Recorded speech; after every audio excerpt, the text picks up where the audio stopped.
Séance du séminaire SecGo. On a le plaisir aujourd'hui d'accueillir Vincent Viguier, chercheur au CIRED, qui va nous parler d'un ensemble de travaux portant sur l'impact des politiques climatiques au niveau urbain. Bon, je vais te laisser présenter ça plus en détail. Voilà, donc je te laisse la parole. Si vous voulez intervenir, enfin, sauf si je te laisse donner les règles, mais en tout cas, vous pouvez intervenir au travers de la discussion et puis on vous laissera la parole après. Ouais, pas de Voilà. souci. Ben, bonjour à tous, puis merci pour l'invitation. Donc peut-être pour me présenter, donc, je m'appelle Vincent Viguier, je suis chercheur au CIRED, donc un laboratoire d'économie de l'environnement euh, qui a un certain nombre de tutelles qui sont indiquées ici, et moi je dépends de l'école des ponts Paris Tech. Et du coup, peut-être je voulais vous présenter euh, un papier qu'on a fait avec une doctorante, Charlotte Lyotta, et avec un autre chercheur, je n'ai pas mis le nom ici, Félix Krutik, qui est chercheur au MCC à Berlin, donc un centre de recherche allemand sur le climat, et à l'Université technique de Berlin, et qui porte sur la simulation des émissions de l'efficacité de politiques climatiques dans les villes à travers le monde. Et alors, peut-être juste comme petit mot d'introduction, euh, déjà, donc c'est pas un travail euh, d'économie, enfin, on a publié dans un journal interdisciplinaire, donc c'est un petit peu différent de papier d'économie standard, parce que là, c'est vraiment de la prospective. Et à la fin, si j'ai le temps, je vous présenterai aussi quelques autres travaux qu'on a fait qui sont complémentaires à celui-là et qui, eux, sont des travaux en géographie. Donc, c'est vraiment des approches descriptives, pardon. Et peut-être juste pour commencer aussi, je m'étais dit que ça pouvait être pas mal peut-être juste faire une introduction sur un peu la question des villes au niveau mondial par rapport aux enjeux climatiques. Donc voilà, le début de la présentation, ça va être une introduction un petit peu générale. Du coup, désolé hein, pour ceux qui connaissent déjà bien le sujet, mais voilà, ça va juste durer peut-être 5-10 minutes. Et donc, peut-être pour vous présenter, donc déjà, euh, prendre une vision assez large, bah, en ce moment, vous savez qu'on vit dans un monde qui est le sujet de pas mal d'évolutions par rapport à tout ce qu'on avait vu dans le passé, et notamment, on est dans un monde qui s'urbanise à grande vitesse. L'idée, c'est que historiquement, quand on prenait un habitant moyen de la surface de la planète, bah, l'essentiel de la population vivait à la campagne, puis les habitants dans les villes, c'était un peu l'exception. Et aujourd'hui, c'est l'inverse, vu qu'on estime qu'il y a plus de la moitié de la population mondiale qui vit en ville. Puis voilà, je pense que vous connaissez un peu tous ces chiffres, hein. Là, vous avez les statistiques et les projections des Nations Unies sur l'évolution de la population en ville, la représentée en vert, et rurale représentée en rouge. Mais un point qui est particulièrement important là-dessus, c'est que bah, de la même manière que les villes représentent une grosse partie de la population mondiale, les villes sont responsables d'une très grande partie des émissions de gaz à effet de serre du monde. On estime hein, que les villes sont responsables de près de 70% des émissions globales. Euh, et si on prend simplement les 100 villes les plus émettrices, c'est à peu près 20% des émissions mondiales.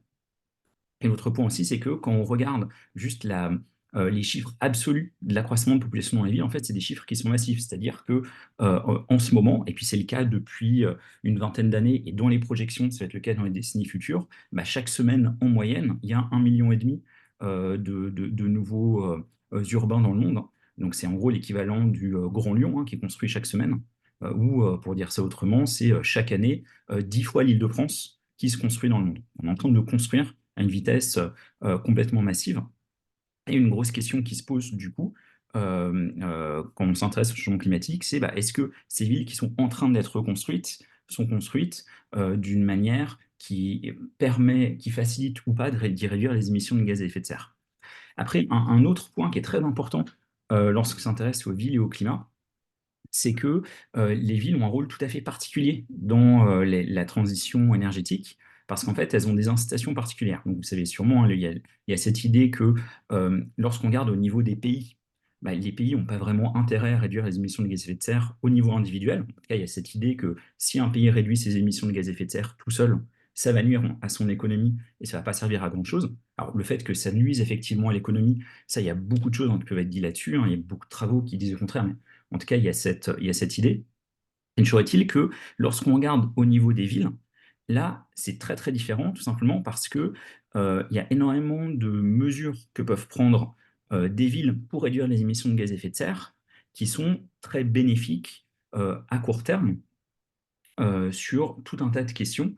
Et ce qui fait que, bah, en fait, il n'y a pas vraiment cet enjeu que ça paraît négatif à court terme pour une ville d'agir même toute seule, pour réduire ses émissions de gaz à effet de serre.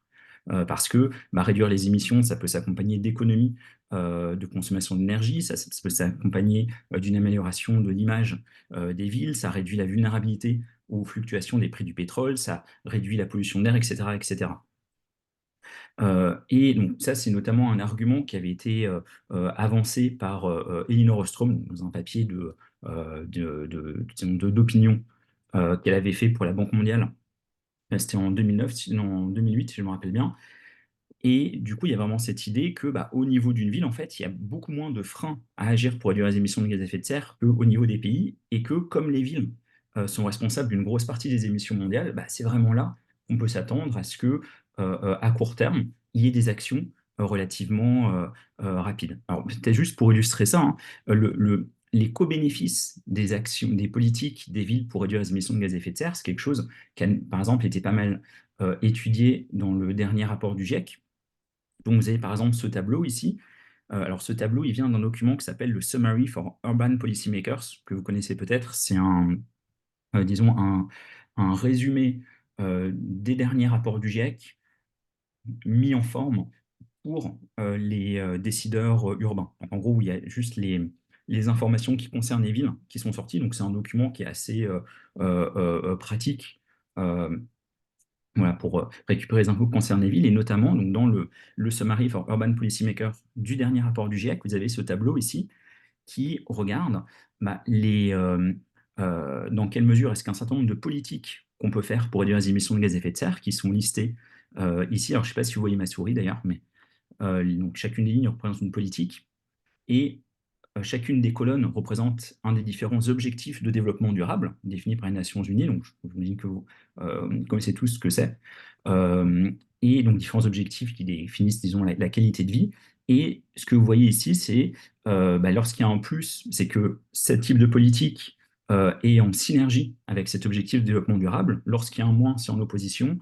Et lorsqu'il y a une étoile, ça dépend. Et donc, ce que vous pouvez voir, c'est que bah, pour euh, quasiment toutes les politiques qui ont été listées ici, bah, la mise en place de ces politiques s'accompagne plutôt de synergie avec les objectifs de développement durable, donc avec tout un tas de métriques qui définissent ce qu'on peut qualifier comme étant la qualité de vie en ville. Alors peut-être juste pour illustrer ça, hein, juste deux exemples mais que je trouve assez parlant. Vous avez par exemple le fait que réduire les émissions de gaz à effet de serre en ville en passant à des modes de transport doux, c'est-à-dire marche ou vélo, ou à des transports en commun, bah, ça peut s'accompagner également d'une baisse de la congestion, tout simplement parce que la surface au sol occupée par des voitures individuelles est beaucoup plus grande que la surface au sol occupée par des bus ou par des vélos. Donc c'est ce qui est représenté sur cette image ici, hein, sur ces trois photos. Vous avez, à chaque fois, c'est le même groupe de personnes qui est représenté. Et ce qui est représenté au-dessus, c'est bah, la place au sol occupée par des vélos, si toutes ces personnes se déplacent en vélo, la place au sol occupée par des voitures, si toutes ces personnes se déplacent seules en voiture, et enfin la place au sol occupée par un bus, si toutes les personnes se déplacent dans un bus. Et l'idée, c'est que bah, lorsqu'on se déplace en voiture, alors modulo combien on est par véhicule, bien sûr, bah, ça occupe beaucoup plus de place, et donc pour une chaussée donnée, bah, ça amène à plus de congestion que si on se déplace en vélo ou en transport en commun. Autre exemple classique, hein, bah, réduire les émissions de gaz à effet de serre liées au transport dans les villes. Très souvent, ça permet aussi de réduire la pollution de l'air en ville, et pollution de l'air qui reste un gros problème même dans les pays développés. Donc juste pour illustrer ça, hein, ici vous avez une capture d'écran d'une carte de qualité de l'air donnée par Air Paris en Île-de-France, et ça c'était en juin dernier, à un moment où j'organisais une école d'été là, sur ces questions, et bah, vous voyez, la qualité de l'air en Île-de-France était à peu près uniformément mauvaise, et bah, c'est notamment dû, très fortement dû, en tout cas en Île-de-France, aux émissions de polluants liées aux voitures.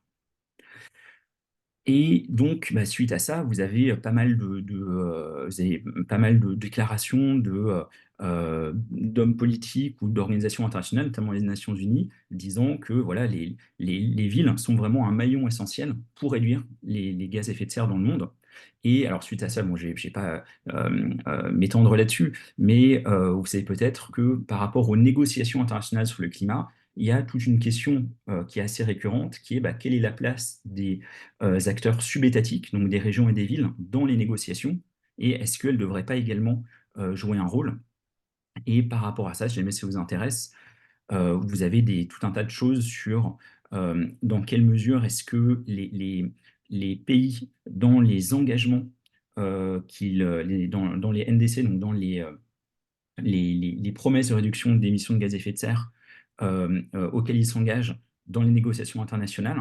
Donc, il y a des questions qui se posent sur dans quelle mesure est-ce que ces promesses-là prennent en compte ou non ce qui est fait par les villes des différents pays. Et en fait, ce que vous voyez ici, c'est un graphique qui vous montre bah, justement quelle est la fraction de pays qui prennent en compte ce qui est fait par leur propre ville dans leurs engagements climatiques internationaux ou pas. Et en fait, vous avez bah, grosso modo un tiers des pays qui juste ne prennent pas du tout en compte ce qui est fait par leur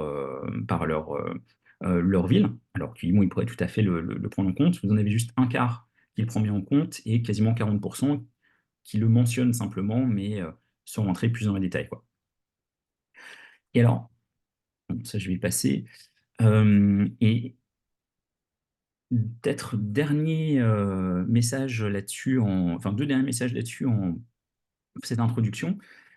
Donc les pays, euh, lorsqu'ils parlent de leurs émissions, de leur réduction d'émissions de gaz à effet de serre, notamment au niveau des négociations internationales sur le climat, donc mentionnent relativement peu ce qui est fait par leur ville, alors que lorsqu'on regarde, bah, il y a énormément de villes qui sont très actives dans le monde pour réduire leurs propres émissions. Il y a un point qui est intéressant d'ailleurs, c'est que vous avez beaucoup de villes qui agissent alors même que les personnes qui sont élues viennent pas forcément de partis qui, au niveau national, promeuvent des politiques actives sur le climat. Aux États-Unis, par exemple, vous avez des villes dirigées par des républicains qui disent que le changement climatique, c'est pas grave ou que ça n'existe pas ou des choses comme ça, mais qui pourtant mettent en place des politiques pour réduire les émissions simplement parce que les co-bénéfices sont intéressants.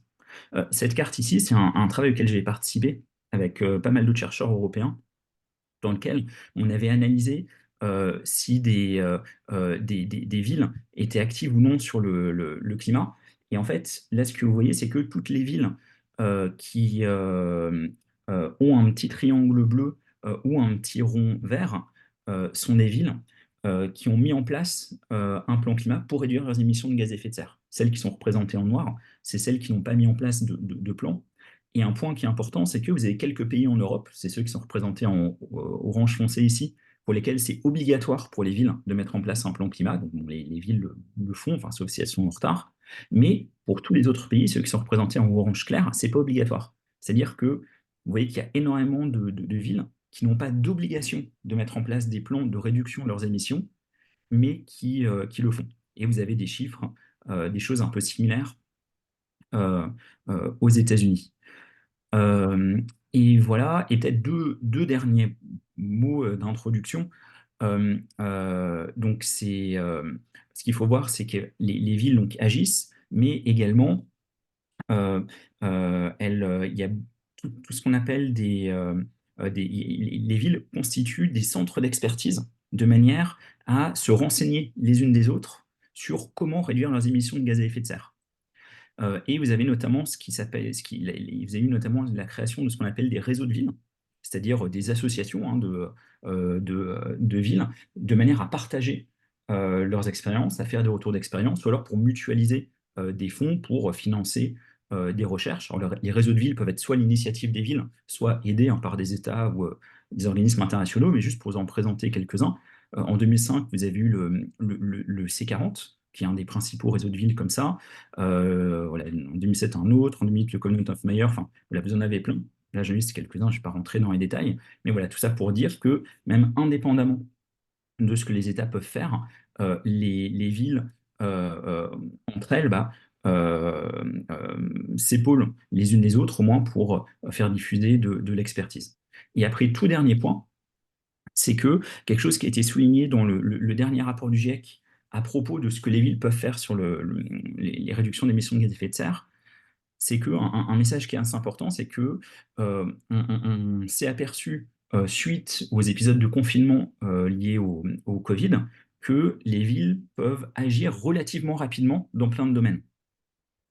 Voilà, ça c'est la citation qu'il y a dans le rapport du GIEC. Et l'exemple typique de ça, c'est la multiplication des pistes cyclables qu'il y a eu pendant les épisodes de confinement. Donc, par exemple, à Paris, hein, il y a eu pas mal de pistes cyclables qui ont été créées pendant le confinement, qui d'abord étaient temporaires, puis qui maintenant ont été rendues permanentes. Mais vous avez la même chose dans plein de villes à travers le monde, à Bogota, à Buenos Aires, à Santiago, si on regarde en Amérique du Sud.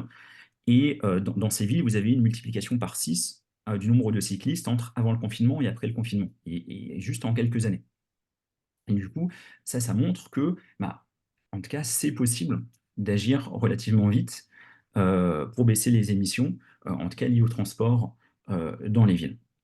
Donc voilà un peu juste un aperçu un peu global de la question. Et le, voilà, et peut-être je vous propose maintenant de juste passer donc, au papier que j'aimerais vous présenter, donc qui regarde un peu ces questions. Et c'est un papier en fait dans lequel, donc, qu'on a publié l'année dernière. La question qu'on s'était posée, c'était quel est le potentiel global des villes pour réduire leurs émissions de gaz à effet de serre? Et dans quelle mesure est-ce que ça varie d'une ville à l'autre? Alors pourquoi est-ce qu'on s'était posé cette question? Simplement parce que, en fait, ce qui est compliqué, c'est ce que je vais montrer juste après, euh, c'est que à l'heure actuelle, il n'y a pas beaucoup de travaux qui évaluent dans quelle mesure est-ce que différents États dans le monde peuvent réduire leurs émissions de gaz à effet de serre, puis quels sont les investissements nécessaires, en combien de temps ça peut se produire, etc. Pour, par exemple, tout ce qui est les politiques énergétiques, tout ce qui est les politiques de production d'électricité, ce genre de choses. Par contre, lorsqu'on se pose la question de comment les émissions des villes peuvent évoluer, là, il y a très peu de choses qui existent. Et à l'heure actuelle, on est très loin d'avoir une bonne vision du potentiel d'action des villes à travers le monde. Donc on sait qualitativement, ce que je vous disais juste avant, qu'a priori, les villes peuvent agir relativement vite, par exemple pour réduire les émissions liées au transport urbain, que l'acceptabilité politique peut être là parce que ça s'accompagne de co-bénéfices, mais pour essayer de mettre des chiffres là-dessus, c'est très compliqué. Et en fait, pourquoi est-ce que c'est très compliqué? Tout simplement parce que toutes les villes sont différentes les unes des autres. Et que essayer d'avoir des chiffres globaux, ça veut dire réussir à agréger plein de cas d'études.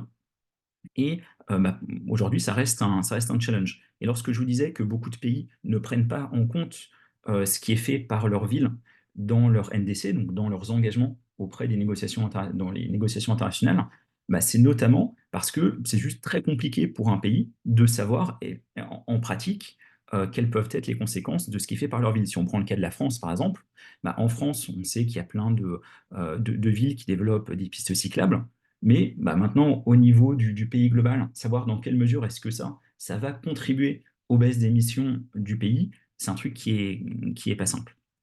Donc, on s'était intéressé à cette question, et là-dessus, oui, un point qui est important, c'est qu'on s'intéresse à un type spécifique d'émissions de gaz à effet de serre, qui sont les émissions liées au transport urbain. Et les émissions liées au transport urbain, par rapport aux émissions totales mondiales, c'est à peu près 8%. Alors, petite revue de littérature là-dessus. Donc, il y a un certain nombre de papiers déjà qui se sont posés cette question. Vous avez notamment en 2015 un papier de Félix Kreutzig, donc un des co-auteurs de l'étude que je vous présente là, qui avait étudié 274 cities, ces 274 villes pardon, à travers le monde, et qui estimait que, alors là c'était en comparant les caractéristiques des villes et en supposant que si une ville agissait hop, elle devenait similaire à une autre ville. En faisant ça, dans ce papier, les auteurs estimaient qu'on pouvait réduire les émissions de ces villes d'environ 25% en 2050.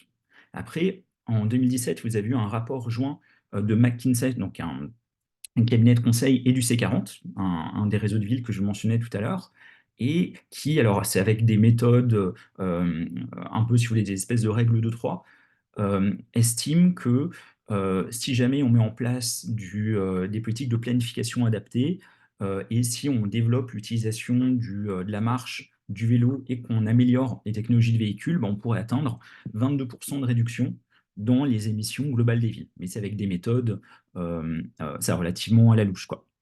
En 2019, vous avez la Coalition for Urban Transition, donc un autre réseau de villes qui, par des méthodes un peu similaires, mais en regardant d'autres types de politiques, arrive lui à une réduction de 21% des émissions en 2050.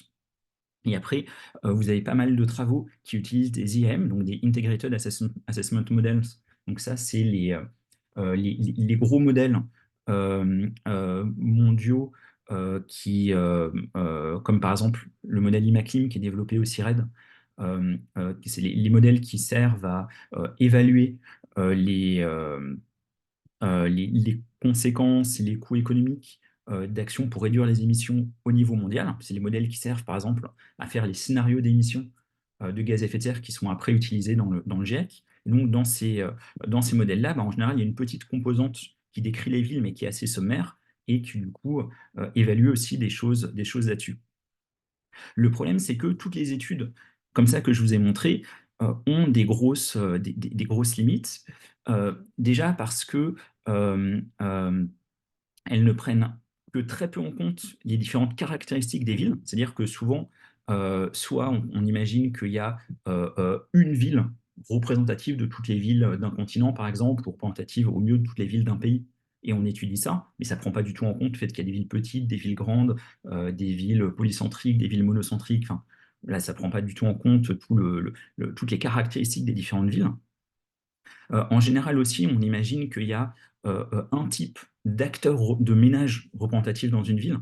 On ne prend pas du tout en compte le fait qu'il y a des gens qui ont accès au transport en commun, d'autres pas. Enfin, voilà, on raisonne juste en moyenne, mais ça, disons, ça fait passer à côté de beaucoup de choses. Et après, un gros point aussi, c'est que dans ces travaux-là, on ne prend pas du tout en compte, enfin, les méthodologies ne permettent pas du tout de prendre en compte toutes les interactions qu'il y a entre les questions de transport et les questions de logement, et notamment l'impact, des différentes politiques de transport sur les prix immobiliers. Alors que ça peut jouer un rôle énorme au niveau du budget des ménages, un rôle énorme sur les inégalités, et puis du coup un rôle énorme sur les impacts des politiques en termes de qualité de vie. Après, il y a une autre étude là-dessus qui est assez intéressante, qui elle suit une approche qui est très différente. Donc, c'est l'étude de Lambeal en 2019. Eux, ce qu'ils font, c'est qu'ils font une énorme revue de la littérature, donc en s'aidant d'intelligence artificielle. Et en faisant ça, ils rassemblent un peu toutes les études qu'il y a pu y avoir sur plein de villes à travers le monde. Et leur conclusion, c'est que c'est très difficile de donner des chiffres globaux à partir de l'agrégation de tous les cas d'études qu'on peut voir, simplement parce que il y a plein de méthodes utilisées qui sont très différentes d'une ville à l'autre ou d'un papier à l'autre. Les indicateurs ne sont pas les mêmes. Et du coup, ça rend compliqué le fait d'agréger les choses ou de faire des comparaisons. Bon, ils se risquent quand même à dire que, d'après eux, enfin, lorsqu'on agglomère tout ça, ça semble dire qu'on peut attendre 30% de réduction des émissions de gaz à effet de serre dans les transports des différentes villes en 2050, mais voilà, avec vraiment toutes ces pincettes. Et un autre gros message qu'ils ont, c'est que ici, sur cette carte, chacun des points représente une ville dans laquelle ils ont réussi à trouver une étude qui regarde comment des politiques locales peuvent agir sur les émissions de gaz à effet de serre. Et en fait, ce que vous pouvez voir, c'est que ce n'est pas du tout homogène à la surface de la planète. En fait, il y a beaucoup d'études qui portent sur des villes européennes, sur des villes américaines et sur des villes chinoises, et le reste de la planète est beaucoup, beaucoup moins couvert. Ce qui fait que les chiffres qu'on peut avoir en agglomérant toutes les études comme ça sont très biaisés et ne représente pas forcément bien le vrai potentiel d'action au niveau mondial. Alors, nous, ce qu'on a fait par rapport à tout ça, donc on a suivi une approche qui est un petit peu différente, c'est qu'on a utilisé un modèle, Nedum, qui est en fait l'addition d'un modèle LUTI, donc c'est un modèle Land Use and Transport Interaction. Donc, si vous voulez, c'est un modèle qui, en s'appuyant sur les modèles Alonso Moot Mills en économie urbaine, enfin vraiment hein, de manière très simple, relie les transports dans une ville au prix immobilier dans les différents quartiers et relie ça à la croissance qui va y avoir, aux nouvelles constructions. Donc, c'est des modèles qui permettent de faire des scénarios de croissance, d'évolution de la ville et d'évolution spatiale. Et on a couplé ça à un modèle très simple de choix discret de transport. Et si vous voulez, c'est un modèle qui permet de... donc là, j'ai pas mis de slide sur le fonctionnement du modèle, peut-être que j'aurais dû, mais sinon je pourrais y revenir après dans les questions. Enfin, c'est des choses assez simples. Et c'est des modèles qui permettent, c'est un modèle qui permet de regarder comment, par exemple, la mise en place d'une nouvelle ligne de transport en commun va influer sur les émissions, ou dans quelle mesure est-ce que, étant donné le système de transport existant, bah, si on augmente la population, où est-ce qu'il va y avoir des constructions, et puis est-ce que les nouvelles constructions seront près ou non des transports en commun, par exemple. Donc c'est un modèle qui a été utilisé avec différentes variantes dans plusieurs villes à travers le monde, Paris, Buenos Aires, Le Cap, puis des villes chinoises. Et en fait, c'est un modèle qui est relativement simple à calibrer et qui a comme caractéristique qu'il produit un certain nombre de sorties qu'on peut utiliser pour analyser euh, différentes nuisances causées par les transports urbains, et ce qui peut permettre de regarder après l'impact sur la qualité de vie. Mais je vais revenir là-dessus. Et donc, on avait ce modèle qui existait et qui est calibrable lorsqu'on a les données. Et en fait, ce qu'on a fait, c'est que par du web scrapping, on a récolté des données sur un certain nombre de villes à travers le monde. Donc, c'est des données spatiales, c'est-à-dire qu'à chaque fois, on prenait les villes, on les découpait en pixels de 1 km sur 1 km, et au sein de chaque pixel, ben, on récoltait plein de données. Alors, déjà, les villes sur lesquelles on a fait ça, donc on est parti donc les villes, le choix des villes était contraint par le fait qu'il fallait qu'on soit capable de récolter des données et par le fait qu'on voulait essayer d'avoir une diversité de villes la plus importante possible. Donc on s'est intéressé aux villes de plus de 300 000 habitants. C'est celles pour lesquelles il y a des scénarios de croissance de la population qui sont disponibles, produits par les Nations Unies. On a essayé de prendre des villes qui sont un peu sur tous les continents. Et voilà, donc là, vous avez une carte des villes qu'on a regardées.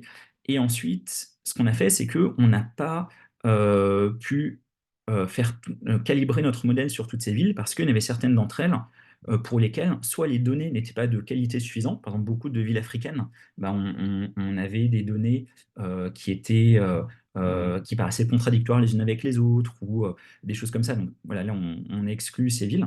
Et il y a un certain nombre de villes pour lesquels aussi, bah, lorsqu'on essayait de calibrer le modèle, la calibration ne fonctionnait pas très bien parce que le modèle qu'on a utilisé dans cette étude, c'est un modèle qui est monocentrique.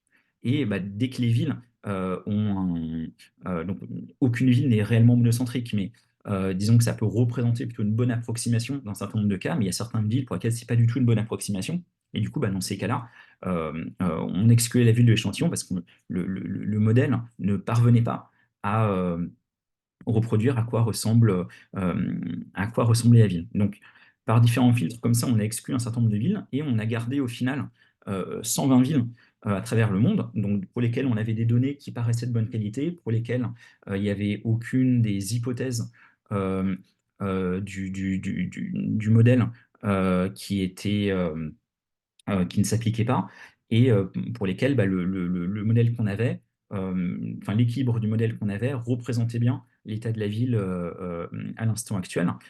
Et donc les villes qu'on a gardées, celles qui sont représentées en rouge ici, et ces villes représentent 500 millions, un peu plus de 500 millions d'habitants, c'est-à-dire 13% de la population globale urbaine. Alors peut-être juste pour vous représenter un peu à quoi ressemblaient ces données. Donc les données qu'on a récoltées et qu'on a utilisées, c'est d'une part des données sur les temps de transport en voiture et en transport en commun des différents quartiers de la ville au centre-ville. Donc là, vous avez un exemple à Mumbai, en Inde. Donc le point rouge ici, c'est le centre-ville qu'on avait identifié. On a récolté des données sur les prix de vente et puis sur les prix de location, sur le prix des locations aussi par mètre carré dans les différents quartiers de la ville. Là, vous avez l'exemple de ce qu'on a récolté au Cap, en Afrique du Sud. On a récolté des données sur la taille moyenne des logements en mètres carrés. Là, c'est l'exemple d'Athènes. Et puis des données sur la densité de population. Alors ça, c'est pas les données qu'on a eues par web scraping. Là, on a pris directement des données qui sont disponibles et qui ont été faites par l'Union européenne à partir d'images satellites. Et juste pour vous représenter un petit peu, ici sur ce graphique, vous avez une comparaison entre les données qu'on a récoltées et la simulation de la ville faite par le modèle qu'on utilise. Donc les données récoltées sont en noir et la simulation faite par la ville, c'est des points rouges. Puis la ligne rouge, c'est la moyenne glissante des points rouges, donc la moyenne glissante des simulations, des points de simulation du modèle. Et ce que vous pouvez voir, c'est que bah, le modèle qu'on a, qui est très simple, reproduit pas du tout le prix, la densité de population quartier par quartier. Par contre, il donne une bonne image des prix moyens et des densités de population moyennes, et puis de comment ces prix et ces densités de population évoluent lorsqu'on se déplace, notamment du centre-ville vers la banlieue. Voilà, un autre point aussi là-dessus, alors juste un peu en aparté, là je vous présente un papier, mais à partir de cette base de données, on a fait plusieurs choses, et notamment il y a un autre papier que l'on a fait, qui lui est un papier beaucoup plus théorique, dans lequel on s'est dit, bah, vu qu'on a des données comme ça sur les transports et sur les prix dans les villes à travers le monde, est-ce qu'on peut tester si le modèle standard de l'économie urbaine, donc juste le modèle d'Alonso, semble crédible ou pas dans les villes à travers le monde? Parce qu'en fait, jusque-là, en fait, c'est un modèle qui a été testé pour des villes américaines, des villes européennes, et bah, c'est à peu près tout. Et du coup, on s'est dit, bah, voilà, autant regarder ce que ça donne. Et donc ça, c'est un papier qu'on avait publié en 2022 dans RSUE. Et voilà, pour info, en fait, bah, on s'était aperçu que le modèle marche, enfin c'était assez surprenant, marche vraiment bien quasiment partout dans le monde. Voilà, il y a différentes conclusions de mail qu'on retrouve, hein. On retrouve bien qu'il y a un gradient de loyer qui est très bien corrélé à l'évolution très bien corrélé à l'évolution des temps de transport et des prix de transport à travers l'espace. Euh, et on retrouve bien que bah, on retrouve bien aussi un gradient sur la densité de population qui est similaire. Et on retrouve aussi, lorsqu'on compare la taille des villes, que bah, plus une ville est riche, plus elle a tendance à être étalée, plus elle est peuplée, plus elle a tendance à être étalée, et puis plus le prix moyen des terres agricoles autour de la ville est élevé, bah, plus une ville a tendance, toutes choses étant égales par ailleurs, à être plutôt plus dense. Donc vraiment ce à quoi on s'attendrait lorsqu'on prend le modèle le plus simple de l'économie urbaine. Et ce qu'on a vu aussi, c'est que bah, il y a quand même les villes pour lesquelles, enfin, dans lesquelles la structure n'est pas du tout cohérente avec ce qu'on attend d'un modèle très simple d'économie urbaine, bah, quasiment à chaque fois, en fait, c'est parce qu'il y avait une des hypothèses du modèle monocentrique qui n'était pas valide. Soit c'était des villes très polycentriques, soit des villes avec énormément d'habitats informels. Et du coup, bon, bah là, bien sûr, un modèle économique ne marche plus très bien dès que vous avez une grosse partie d'informalité. Voilà, des choses comme ça. Et donc, pour revenir au papier d'analyse de ce que les villes peuvent faire, donc, ce qu'on a fait, c'est que donc, on a calibré, on a pris notre modèle, on a estimé structurellement chez paramètres sur chacune des villes de l'échantillon que je vous ai montré. Et ça nous a permis ensuite de regarder comment un certain nombre de politiques pouvaient influer sur l'utilisation des transports dans la ville et sur l'évolution des villes au cours du temps, et du coup, comment elles pouvaient influer sur les émissions de gaz à effet de serre. Alors, on a regardé 4 types de politiques qui sont des politiques, disons, représentatives de grands types de politiques que les villes peuvent mettre en place pour réduire leurs émissions. Et on aurait pu faire plein de politiques différentes, mais là, on s'est concentré sur des politiques qui étaient très simples, de manière à ce qu'on puisse les appliquer dans chacune des villes. Alors, ça ne veut pas dire qu'elles sont simples à appliquer en pratique dans les villes, hein, simplement, et c'est simple de définir ce que peut vouloir dire leur application dans différentes villes à travers le monde. Et on a évalué les conséquences de ces politiques dans des scénarios. Donc en fait, on regarde l'évolution des villes entre 2020 et 2035. On a d'abord un scénario de business as usual où on suppose qu'aucune des quatre politiques n'est mise en place.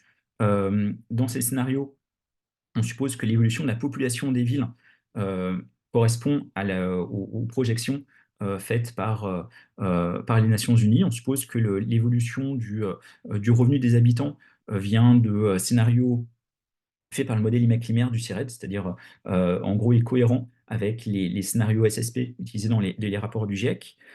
Et donc on a fait pour chacune des villes, grosso modo, 5 simulations. Une simulation avec le scénario business as usual, une simulation avec ce même scénario, mais en supposant que chacune des quatre politiques était mise en place en 2020. Voilà, ça nous faisait 5 simulations. Et dans chacune des simulations, on regardait l'évolution des émissions de gaz à effet de serre par personne liées au transport dans les villes, et également on s'est intéressé à l'évolution d'un certain nombre d'indicateurs reliés au bien-être des habitants, sur lesquels que je vais détailler juste après. Alors, juste pour vous présenter les quatre types de politiques qu'on a simulées. Donc, la première politique, c'est une politique de taxation de l'utilisation de l'essence ou du diesel dans les prises. Donc, on a supposé que les prix des véhicules thermiques, enfin que les prix d'utilisation par kilomètre des véhicules thermiques augmentaient de 30%. Alors, bon, ce chiffre a été pris parce que ça correspond à peu près à un scénario qui était proposé par la Banque mondiale pour réduire les émissions des transports, soit cohérent avec un monde à 1,5 degré. Et un point important, c'est que dans ces scénarios, on supposait que tout l'argent collecté par cette taxe, donc cette taxe par kilomètre roulé en véhicule thermique, on supposait que cet argent collecté était uniformément redistribué à tous les habitants de la ville. Deuxième type de politique, si on suppose cette fois-ci la construction d'infrastructures de transport en commun dans la ville, donc plus exactement, dans nos simulations, on supposait qu'on construisait ce qu'on appelle du bus à haut niveau de service ou du bus rapid transit en anglais. Donc c'est, si vous voulez, des bus euh, en site propre relativement efficaces, quelque chose qu'on trouve dans pas mal de villes à travers le monde. Et on supposait, pour être précis, que ces bus circulaient avec une vitesse de 40 km/h. Voilà, ça correspond un peu à des choses observées, que le coût de construction était de 12,23 millions de dollars par kilomètre. Donc ça, c'est des coûts de construction qu'on peut trouver dans la littérature. Voilà, et que ces coûts de construction étaient financés par des prêts à un coût d'intérêt de 5% contractés par la ville. Et surtout, point important, on supposait que donc, le financement de ces infrastructures de transport était payé uniformément par tous les habitants de la ville. Enfin, troisième type de politique, c'est des politiques visant à obliger à utiliser des véhicules plus propres dans la ville. Donc voilà, donc, dans les scénarios, on utilisait ce type de politique. En fait, on avait une évolution une réduction des émissions de gaz à effet de serre par kilomètre des véhicules utilisés dans les différentes villes de notre échantillon. Et un point important, c'est que dans ce scénario-là, bah, c'est très difficile de savoir quel est le coût pour les habitants, parce que bah, changer de véhicule, surtout si c'est imposé, bah, ça coûte cher. Mais par contre, il y a des gains derrière, et donc c'est dur de donner un vrai coût pour les habitants. Et donc ce qu'on a fait, c'est une hypothèse très très simplificatrice, mais on a supposé que cette politique venait à coût nul pour les habitants. Et enfin, un dernier type de politique qui est assez différent, c'est une politique de limitation de l'étalement des villes. C'est-à-dire que, en gros, dans les scénarios où on mettait en place cette politique, on supposait que tout ce qui n'était pas déjà urbanisé en 2020 bah, devenait inconstructible, et que donc toutes les nouvelles constructions qui pouvaient se produire dans la ville entre 2020 et 2035 devaient se produire dans des zones déjà urbanisées en densifiant l'existant. Donc vous savez sûrement hein, que densifier les villes, c'est un des leviers qu'on a pour réduire les émissions liées au transport, parce que ça fait que ça favorise l'utilisation des transports en commun. Et dans un scénario dans lequel on fait ça, bah, le fait de limiter l'étalement des villes, en fait, ça s'accompagne par une hausse des prix immobiliers, donc, qui était calculée de manière endogène, hein, par le modèle. Voilà, et donc dans les scénarios qu'on a simulés, on regardait l'évolution des émissions de gaz à effet de serre liées à l'utilisation des voitures, mais également, comme je disais tout à l'heure, on a regardé l'évolution d'un certain nombre d'effets secondaires sur la santé. Plus exactement, on a regardé l'évolution d'indicateurs reliés à la pollution de l'air, au bruit, aux accidents de la route, et des indicateurs liés au fait que lorsqu'on utilise moins de voitures, mais qu'on marche, qu'on fait plus de vélo, bah, ça peut améliorer la santé. Donc, pour faire ça, en fait, nous, ce que faisait le modèle qu'on utilisait, c'est qu'il donnait une évolution de l'utilisation des véhicules en kilomètres totaux dans la ville, et on a greffé à ça des modèles, voilà, développés par Vanham et par l'Organisation mondiale de la santé, qui permettaient de dériver des indicateurs moyens sur sur la pollution de l'air, sur le bruit, etc., sachant combien de véhicules roulent dans une ville et quelles sont les distances parcourues.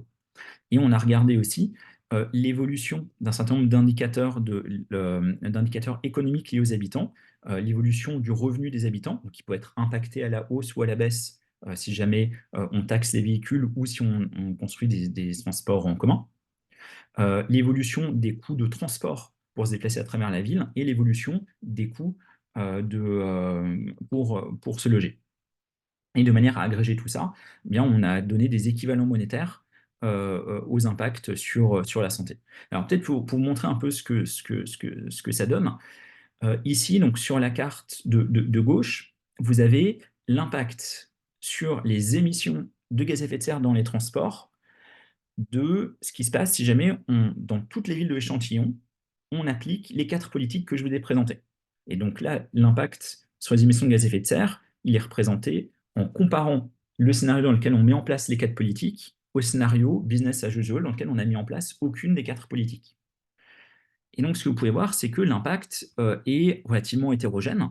Il baisse plus ou moins dans les villes, suivant que les villes suivant la géographie des villes, suivant le niveau de revenus des ménages, suivant qu'il y a des transports en commun qui existent, voilà, suivant toutes leurs caractéristiques.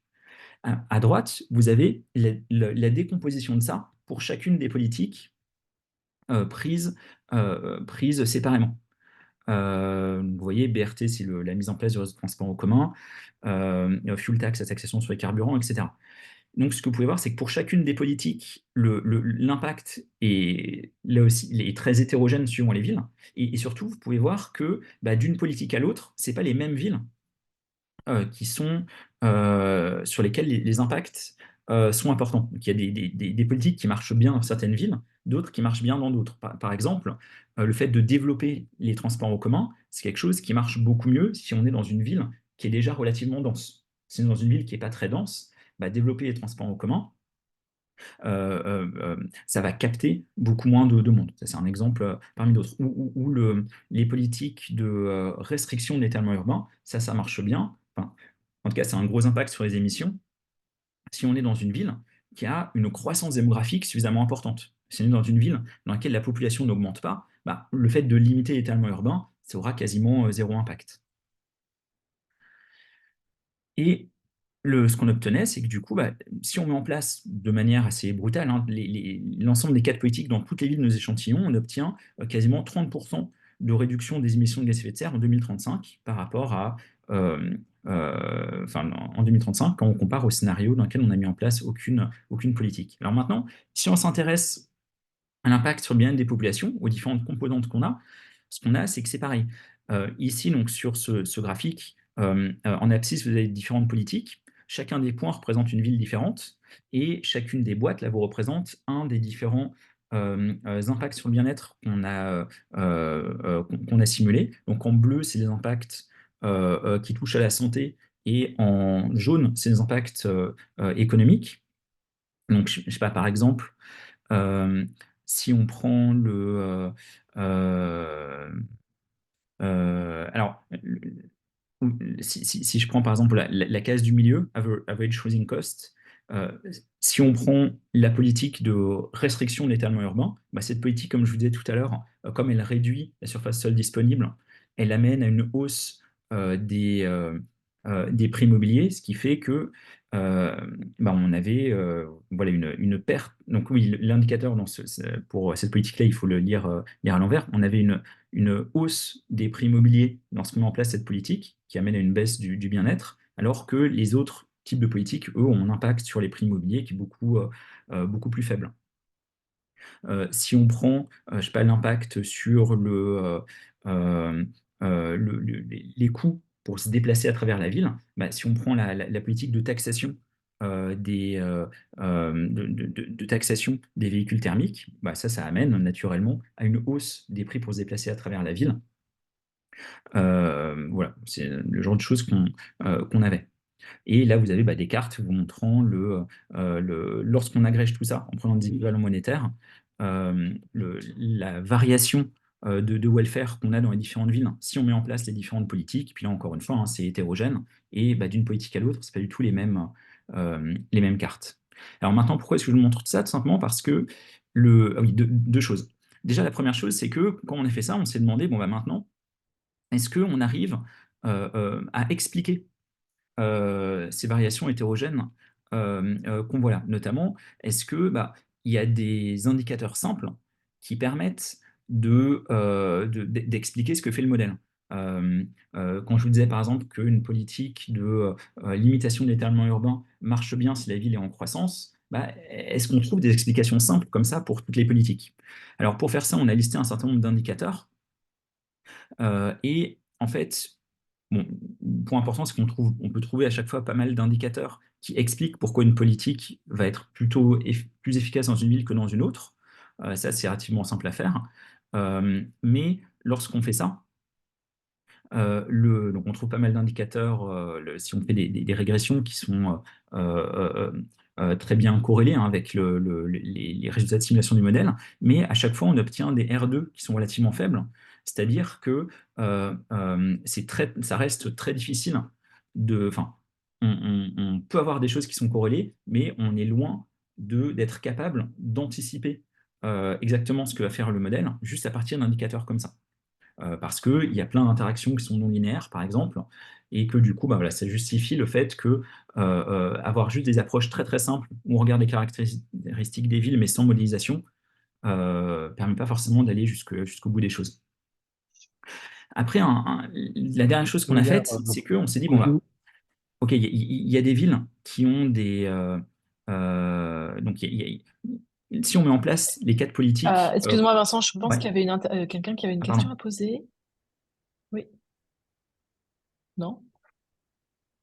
Ah bon, pardon, je pense qu'il y a quelqu'un qui a pris la parole, mais c'était une erreur. Ok, pardon, je te laisse continuer. Pas de, sou- Pas de souci, mais n'hésitez pas à m'interrompre, hein, surtout en ligne comme ça, parce que ouais, c'est plus interactif. Et peut-être, voilà, juste pour finir là-dessus, donc ça paraît pas forcément très réaliste hein, de mettre en place les quatre politiques qu'on simulait dans toutes les villes de l'échantillon, euh, parce qu'il y a des politiques, il y a des villes pour lesquelles mettre en place ces quatre politiques s'accompagne d'une amélioration du welfare, en tout cas tel qu'on pouvait le simuler là, mais il y a d'autres villes pour lesquelles ce n'était pas le cas du tout. Et du coup, ce qu'on a fait, c'est qu'on s'est demandé, OK, maintenant, si on prend dans chaque ville, et que dans chaque ville, on applique simplement les politiques qui conduisent à une amélioration du welfare, qu'est-ce qu'on obtient? Et donc, c'est ce qu'on a fait, en fait, donc pour chacune des villes de notre échantillon, on a regardé pour chacune des politiques prises indépendamment, puis pour chaque combinaison de politiques, quel était l'impact sur les émissions et sur le welfare. Et pour chacune des villes, on a gardé le mélange de politiques qui permettait de réduire les émissions tout en ne réduisant pas le welfare. Alors déjà, le premier résultat, c'est que pour toutes les villes qu'on avait, il existait au moins une politique qui permettait de réduire les émissions de gaz à effet de serre sans réduire le welfare. C'est-à-dire que quelles que soient les caractéristiques des villes, en tout cas parmi toutes celles qu'on a regardées, il semble à chaque fois possible de réduire les émissions tout en améliorant le welfare. Et après, suivant les villes, soit on pouvait mettre trois politiques en même temps et ça marchait, soit on pouvait mettre qu'une seule, ou parfois deux, enfin, voilà, ça dépendait. Et lorsqu'on faisait ça, bah, on obtenait les chiffres suivants. C'est-à-dire que si jamais pour chacune des villes de l'échantillon, on ne met en place que des politiques qui améliorent le welfare, bah, on parvient à réduire les émissions de gaz à effet de serre en agrégé sur l'ensemble des villes de un peu plus de 20% en 2035. Et du coup, bon, ça, c'était notre résultat principal, c'est-à-dire que en tout cas avec bien sûr toutes les limites liées au cadre de modélisation, bah, il semble possible pour l'ensemble des villes qu'on a simulées de réduire les émissions de gaz à effet de serre dans le secteur des transports urbains de manière relativement importante, hein, plus de 20%, tout en améliorant le bien-être des populations. Donc voilà, donc, voilà un peu l'étude que je vais vous présenter. Et donc, il y a un certain nombre de conclusions. Les premières conclusions, c'est au niveau méthodologique, le fait que bah, aujourd'hui, donc, il y a une multiplication des données disponibles concernant les différentes villes à travers le monde, hein. Depuis qu'on a fait cette étude, il y a encore plus de données, bien sûr, qui sont disponibles, et que du coup, bah, ça permet de commencer à simuler explicitement ce qui peut se passer dans plein de villes à travers le monde, en prenant vraiment en compte toutes les caractéristiques locales des différentes villes. Là, on l'a fait d'une certaine manière voilà, qui était adaptée aux questions qu'on se posait, mais c'est vraiment quelque chose qui devient possible.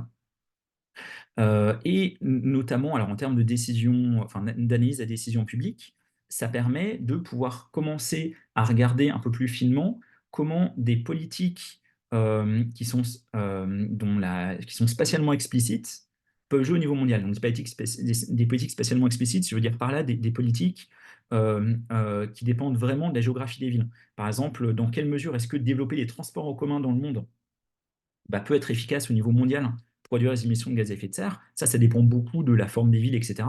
C'est des choses qui étaient jusque-là pas vraiment évaluées et aujourd'hui, on commence à devenir capable de le faire. Et de la même manière, l'existence de toutes ces données bah, commence à permettre de pouvoir regarder sur plein de villes à travers le monde bah, quelles sont les conséquences de politiques comme celles qu'on a regardées sur les niveaux de dépenses des ménages et sur tout un tas de co-bénéfices. Après, en termes plus de conséquences pratiques, en termes de recommandations, disons, politiques de notre étude, déjà, on retrouvait bien, comme dans les études que je vous ai présentées dans la revue de littérature, que les caractéristiques des villes influent beaucoup sur les conséquences des politiques environnementales qu'on peut y faire. C'est-à-dire que si on prend une politique une politique donnée, bah, elle ne va pas du tout avoir les mêmes conséquences dans une ville ou dans une autre, et même au sein d'un même pays, hein. Si on prend des villes au sein d'un même pays, bah, suivant leur géographie, les conséquences seront pas les mêmes et que cette analyse-là est dure à faire en prenant simplement des indicateurs très sommaires sur les villes, par exemple leur densité moyenne, et que bah, modéliser explicitement la forme de la ville, regarder explicitement les mécanismes peut être utile, et que c'est quelque chose qu'on commence à pouvoir faire. Et l'autre conséquence pratique, c'est que, parce que ce que je disais tout à l'heure, que bah, il semble possible de réduire de manière relativement importante les émissions de toutes les villes qu'on a regardées, tout en améliorant le bien-être des populations. Et après, le dernier point, c'est que bah, quand même, dans le travail qu'on a fait là, on était très contraint par les données disponibles. Donc, année après année, bien sûr, ça va sauter, mais en tout cas, dans le travail qu'on avait fait là, il y avait beaucoup de choses qui étaient limitantes.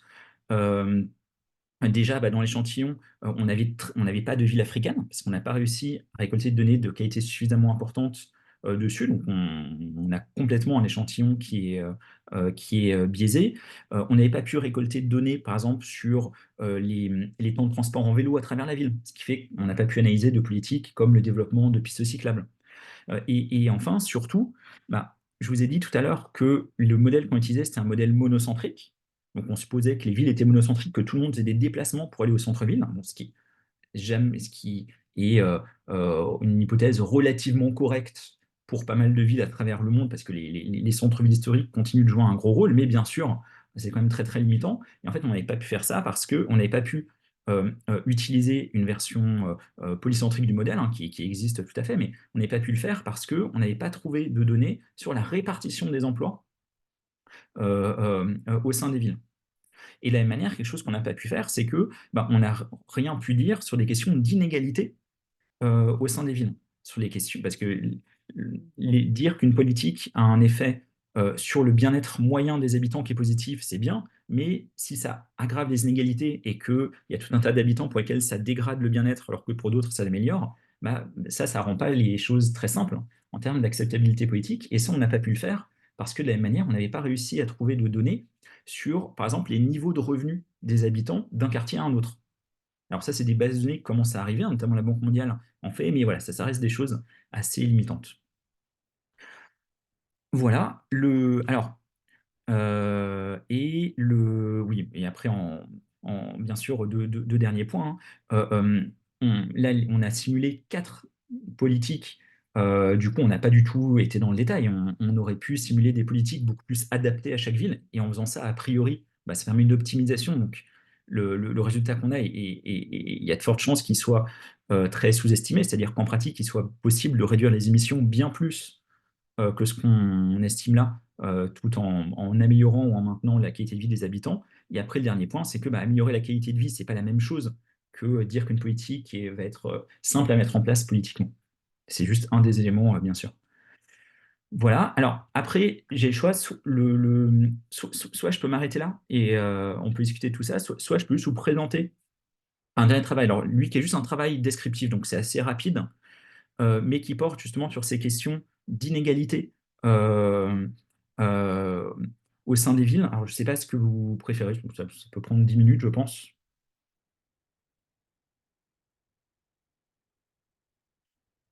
Non, ça me paraît intéressant d'aborder ce point Ouais, ok. rapidement. Ouais. Je pense que je peux Très bien. continuer.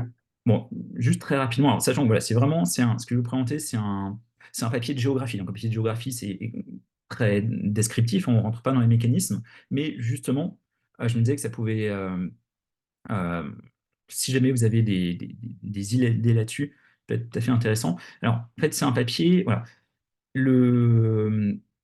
c'est un papier dans lequel on s'intéresse aux questions d'inégalité euh, euh, d'accès au transport en commun. L'idée étant que le fait que des politiques de réduction des émissions de gaz à effet de serre dans le secteur des transports aient des impacts homogènes ou non à travers la population semble jouer un grand rôle dans l'acceptabilité ou non de ces politiques. Il y a un certain nombre de travaux, hein, en sciences politiques qui montrent ça. Et, euh, euh, et voilà, bon, ça je vais passer.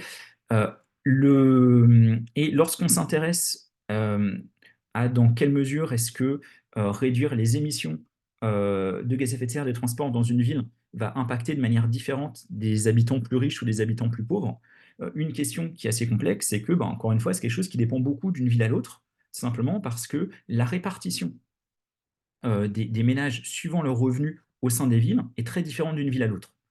Donc là, par exemple, sur ce graphique, vous avez en fonction de la distance au centre-ville, euh, la fraction d'habitants qui ont un diplôme universitaire, donc qui est un des indicateurs, disons, du niveau de revenus au cours de la vie. Et ce que vous pouvez voir, c'est que suivant les villes, on a des profils très différents.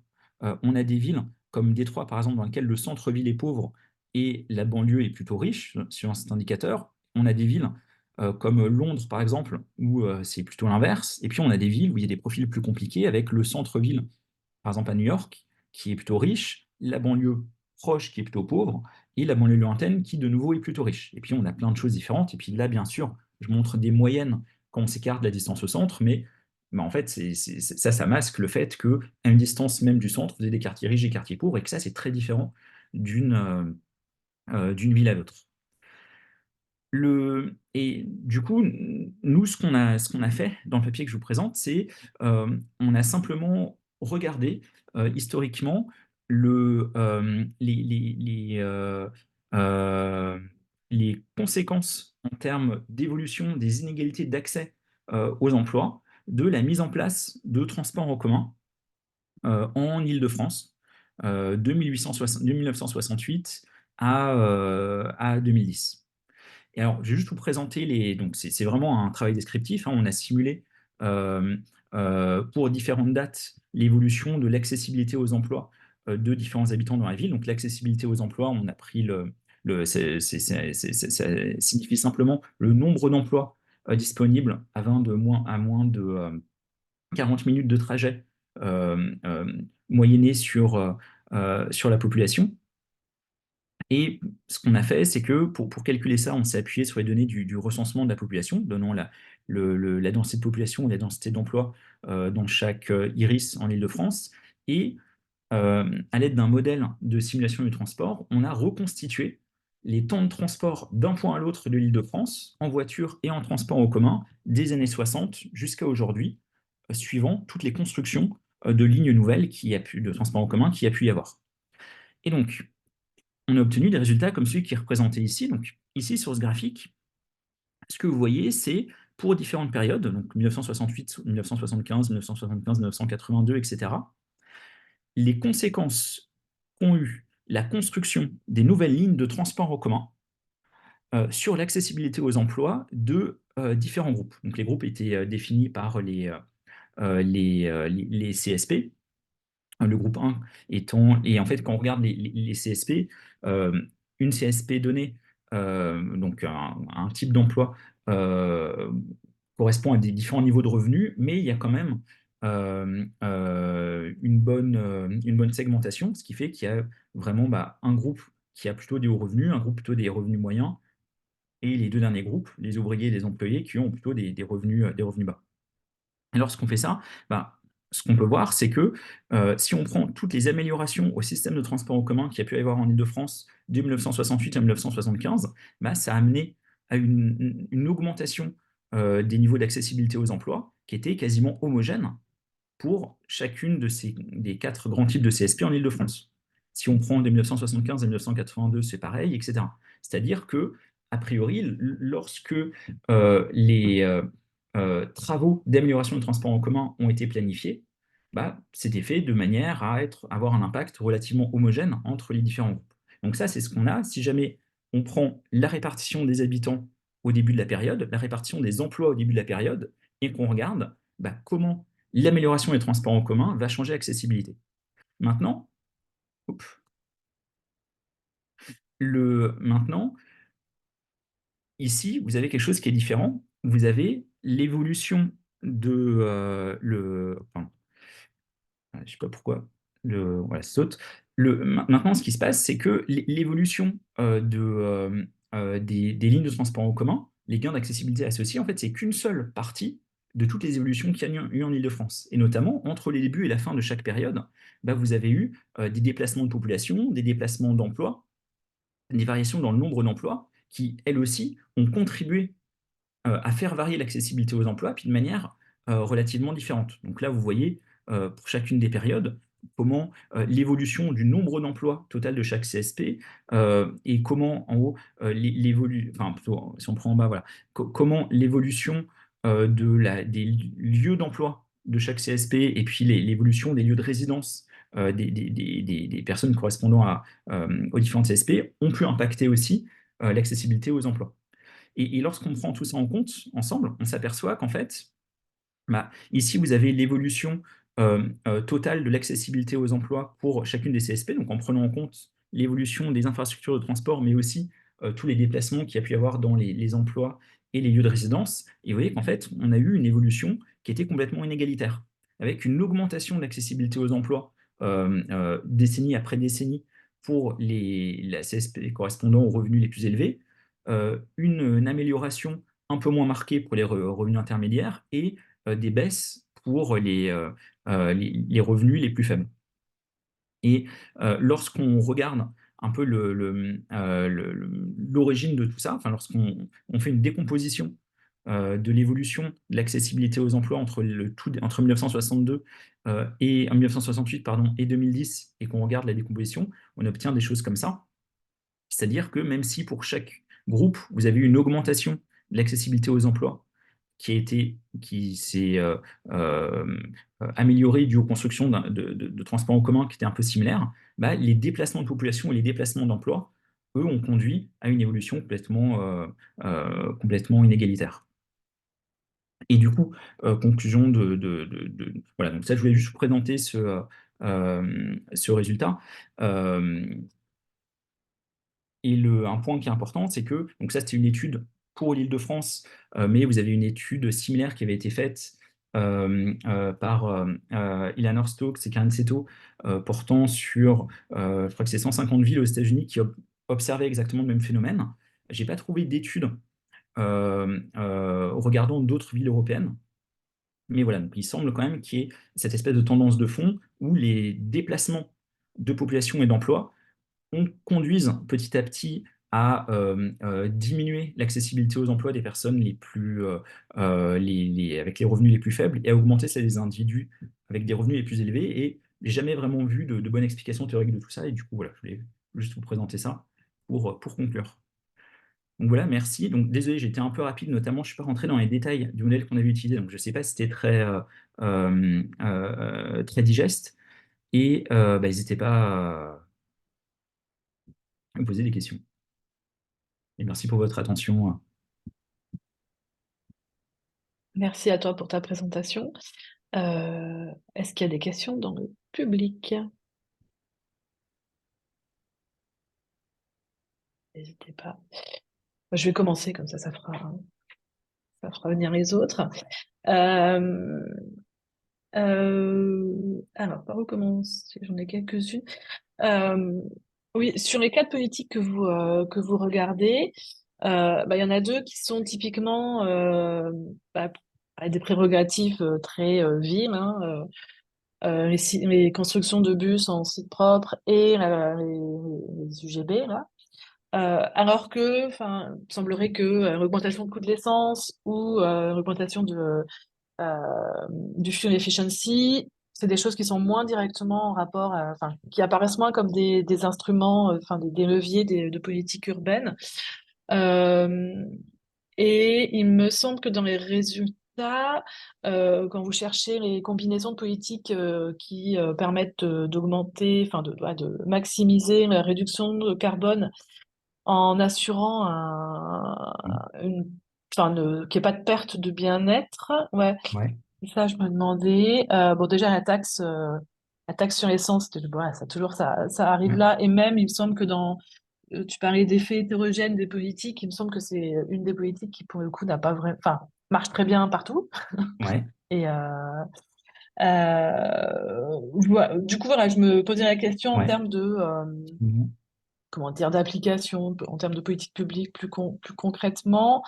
Est-ce qu'il y a qu'est-ce que ça veut dire en termes d'implication Ouais, de politiques très villes, enfin très urbaines pour le coup, ouais, comparé à des politiques plus nationales pour lesquelles voilà, les villes vont venir enfin, être ouais, complémentaires. ouais, complètement. Alors, en fait, fuel tax, ça peut être une politique d'une ville si ça prend la forme d'un péage urbain. Tu vois, et la politique d'interdiction des véhicules euh, qui sont trop émetteurs, ça peut prendre la forme des zones à faible émission, comme ce qu'on a, enfin, ce qui est, euh, comme ce qui était proposé en France. Donc en fait, c'est dans ce sens-là on l'avait considéré, mais effectivement, ça c'est un point important parce que alors j'avais pas fait attention pour le coup, mais c'est vrai que c'est des politiques qui apparaissent efficaces au sens de la réduire des émissions tout en dégradant pas le welfare dans la plupart des villes. Et pour moi, ça, c'est vraiment euh, une des limites du fait de ne pas regarder les inégalités. Parce qu'en fait, quand on comprenne la politique de taxation des trajets en voiture à essence ou la politique d'interdiction des véhicules thermiques, ben, en fait, c'est des politiques où euh, euh, euh, effectivement, ça c'est un truc qu'on voit pas mal dans la littérature, que les conséquences agrégées en termes de bien-être sont positives, notamment beaucoup à cause de l'impact sur la pollution de l'air, mais qu'en fait, les résistances politiques viennent des inégalités que ça génère. C'est vrai que j'avais pas pensé à regarder ce détail-là, mais pour moi, c'est vraiment ça, quoi. Là, on rejoint vraiment, c'est ça, enfin, quelque chose qu'on trouve assez souvent dans la littérature, que bah, euh, taxer les véhicules essence dans une ville, c'est juste positif quand on prend les effets agrégés, parce que l'effet sur la santé, il est énorme. Mais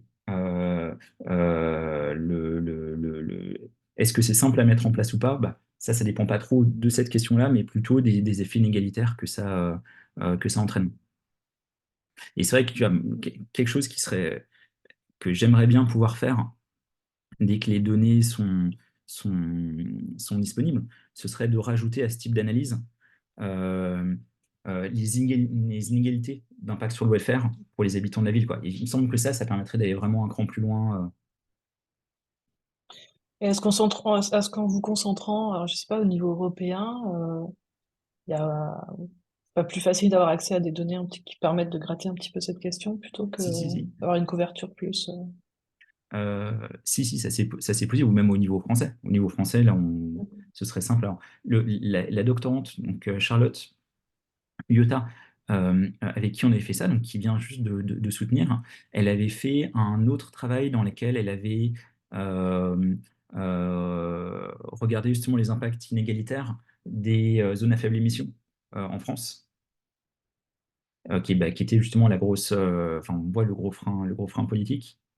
Après, les questions qui arrivent lorsqu'on veut faire ça, c'est en fait euh, le degré de finesse nécessaire dans les données. Parce que typiquement, lorsqu'on s'intéresse aux zones à faible émission, donc oui, zones à faible émission, voilà, bah, si jamais on regarde simplement, on dit bah, que ça a un effet inégalitaire qui est énorme parce qu'il y a pas mal d'habitants plutôt modestes qui habitent dans les zones en banlieue et qui ont des véhicules anciens et donc très polluants.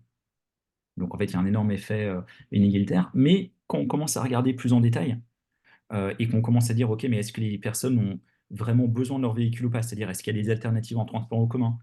Est-ce que c'est des personnes qui vont Mhm. circuler le jour ou la nuit? Si les zones à faible émission sont actives que le jour et pas la nuit. Enfin, dès qu'on commence à regarder plus en détail, là, les résultats changent complètement.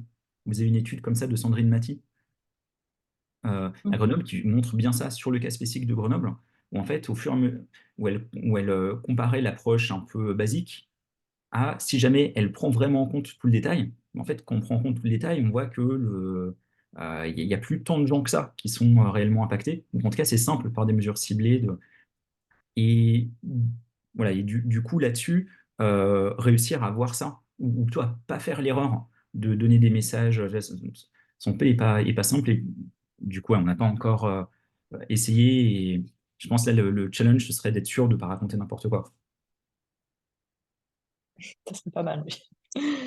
Euh, et pour embrayer sur cette question, je me posais la question parmi les villes qu'il y a dans l'échantillon, il y en a qui ont déjà en place certaines des politiques que Ouais, vous abordez. Je pense le coup des bus en site propre en Amérique du Sud, il y a eu pas mal de choses là-dessus, etc. Comme j'ai peut-être raté un truc, mais vous prenez en compte ça dans ouais, l'analyse? ouais, ouais, carrément.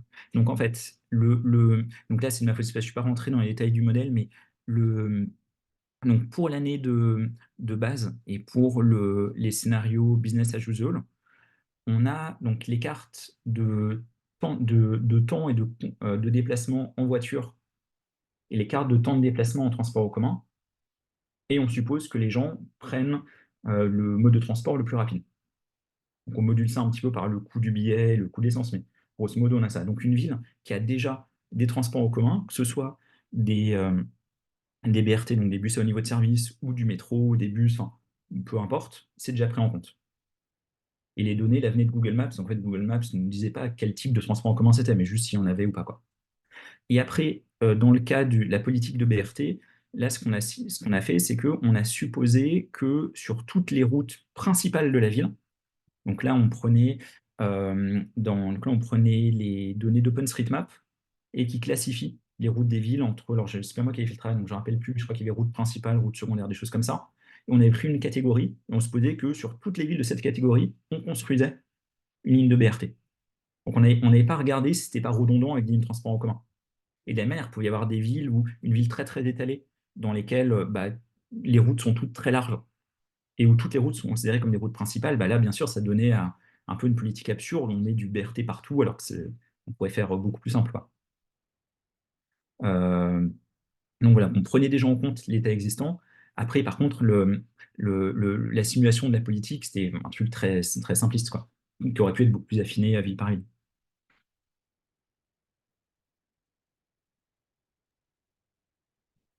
Merci. Est-ce qu'il y a d'autres questions? Que je monopolise pas le débat ici.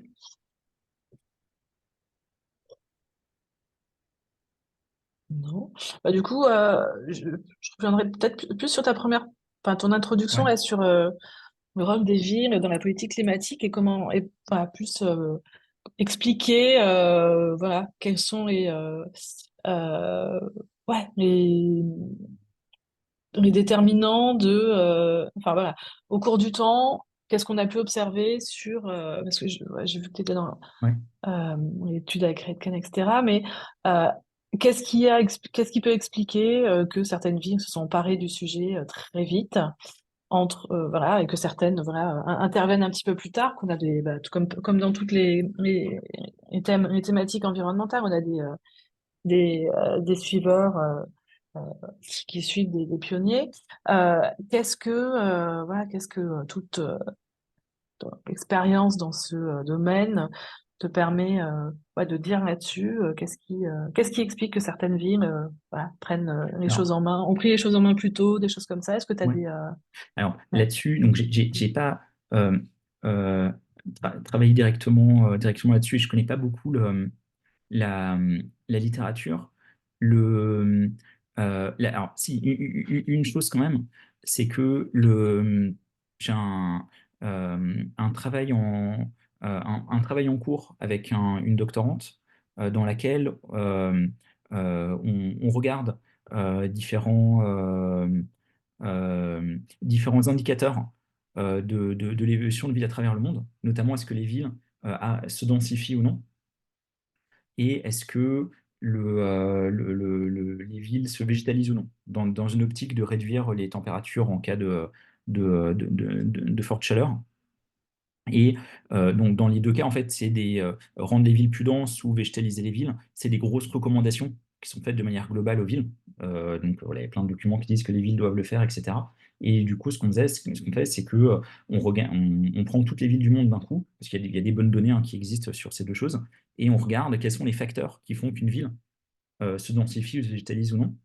Et en fait, un de nos résultats, c'est que, mais bon, on est encore en train d'affiner, c'est que on n'arrive pas à trouver de très bons déterminants de tout ça. Alors, il y a plein de choses euh, qui sont, euh, euh, qui sont corrélées, donc on trouve plein de facteurs qui significativement expliquent si une ville va avoir plutôt tendance à se densifier ou non, ou à se végétaliser. Mais quand on additionne toutes les explications qu'on a pu trouver, on continue d'avoir des R2 qui sont relativement faibles.